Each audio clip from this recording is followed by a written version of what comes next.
Assalamualaikum warahmatullahi wabarakatuh. Perkenalkan, nama saya Ahmad Komarudin Zain. Pada kesempatan kali ini saya akan menjelaskan mengenal hadis dhaif dalam bingkai keilmuan ahli hadis. Tulisan ini ditulis oleh Bapak Dr. Haji Muhammad Al-Fatih Suryadilaga dan termuat dalam islamkafah.id. Langsung saja, banyak ajaran Islam yang di dalamnya diperjelas oleh hadis.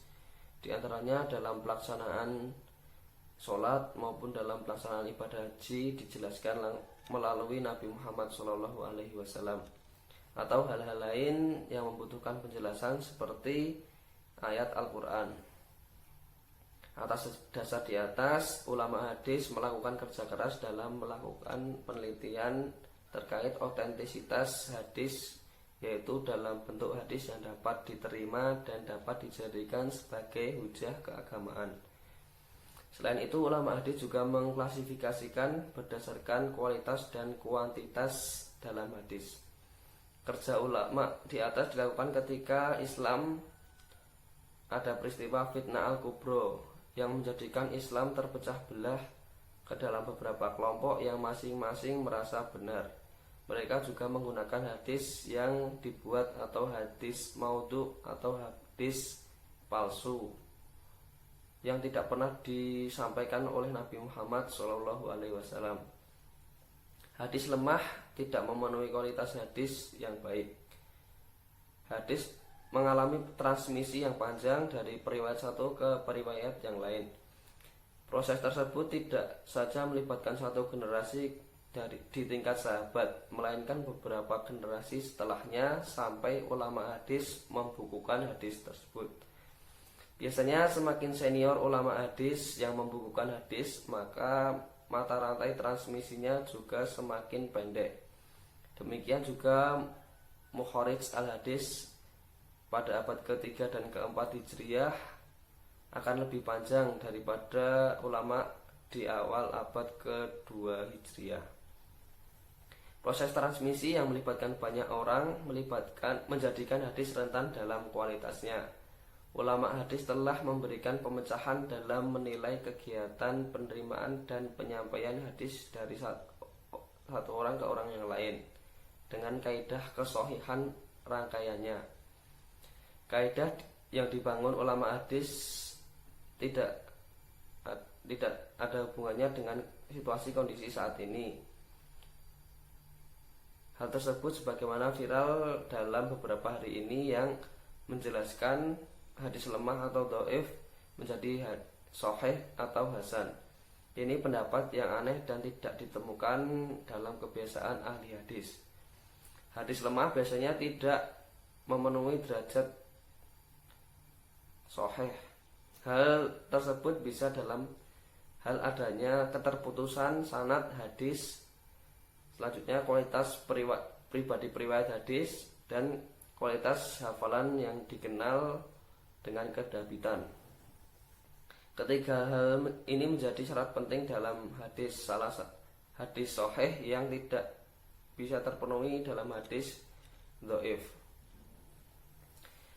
Riwayat yang memiliki kualitas lemah dalam hadis dengan kategori yakni menurut M.A.J. Al-Khatib bahwa periwayat yang lemah kualitasnya yaitu periwayat yang pendusta, sering berbohong atau tertuduh dusta atau pelupa, tidak dikenal periwayatannya, pengikut bid'ah, dan tidak baik hafalannya atau kedabitannya.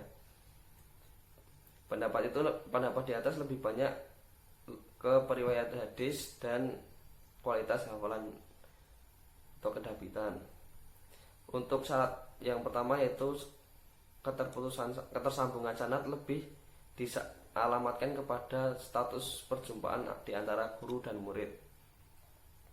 Syarat kesahihan hadis, baik sahih maupun lemah, suatu hadis ditentukan oleh mereka yang membawa teks hadis tersebut.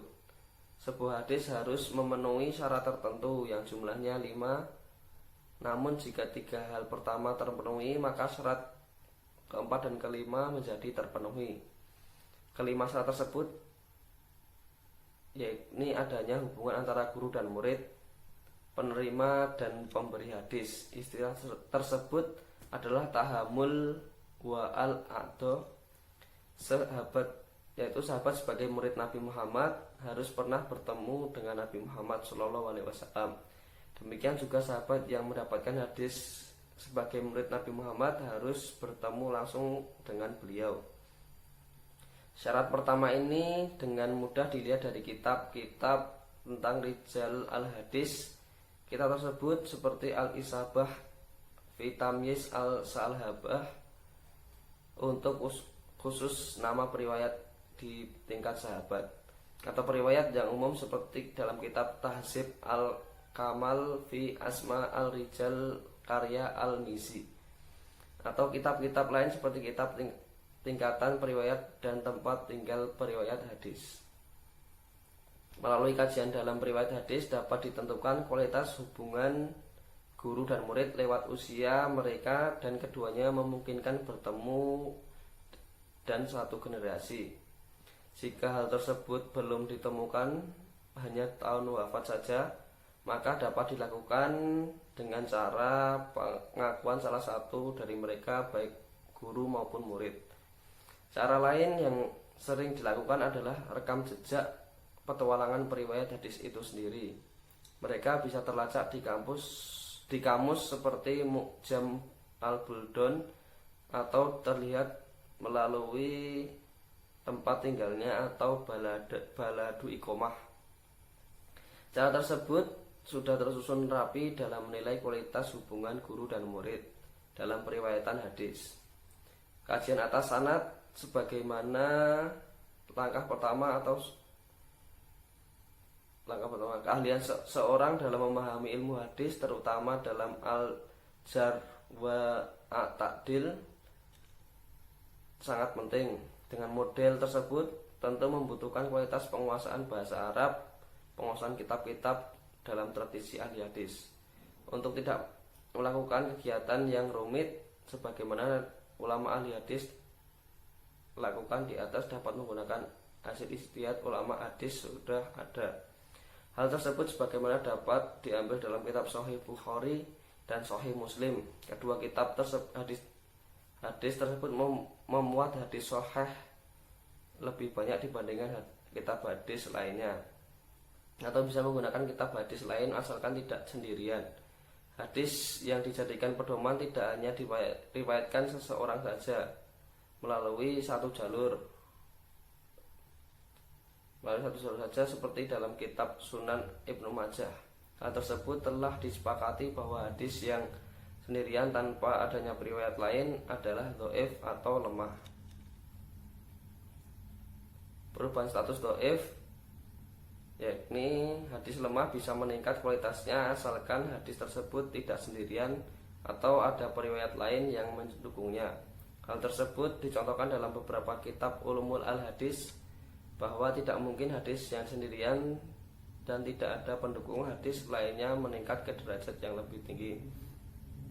Kenyataan di atas mengharuskan hadis pendukung yang lebih tinggi kualitasnya. Hal tersebut tidak mungkin hadis lain yang kualitasnya sama lemah menjadi kuat, atau penguatnya adalah kondisi di luar teks hadis, kecuali keberadaan hadis tersebut terkait isi dari teks hadis yang ulama belum menyentuhnya secara mendalam. Artinya melalui kajian sanad yang selama ini dilakukan adalah atas sanad dan periwayat yang sudah jelas ketentuannya, sehingga tidak ada contoh kualitas hadis, ditentukan kondisi isi matan hadis dan perkembangannya. Kondisi kualitas teks hadis telah dikaji ulama hadis secara bijak menggunakan keilmuan, dan hasil kajian merupakan sesuatu yang baik dengan menggunakan produk hadis yang sahih dalam mengkaji agama. Hadis adalah bagian dari agama itu sendiri yang mengharuskan diperoleh dengan yang sahih, sehingga ajaran Islam dapat kepastian melalui ajaran yang dapat dipertanggungjawabkan. Cukup dengan melalui kitab sahih seperti Imam Bukhari Muslim dan Imam Bukhari dan Sahih Imam Muslim sebagai sumber keagamaan. Sumber hadis yang lemah atau dhaif harus dihindari. Selain kualitasnya lemah dari sisi sanad atau periwayatnya, juga dalam sisi isinya juga bermasalah. Namun dalam hal tertentu ulama hadis masih membolehkan mengamalkannya, terutama atas hadis tentang fadhil amal atau keutamaan perbuatan baik. Demikian yang dapat saya sampaikan. Wassalamualaikum warahmatullahi wabarakatuh.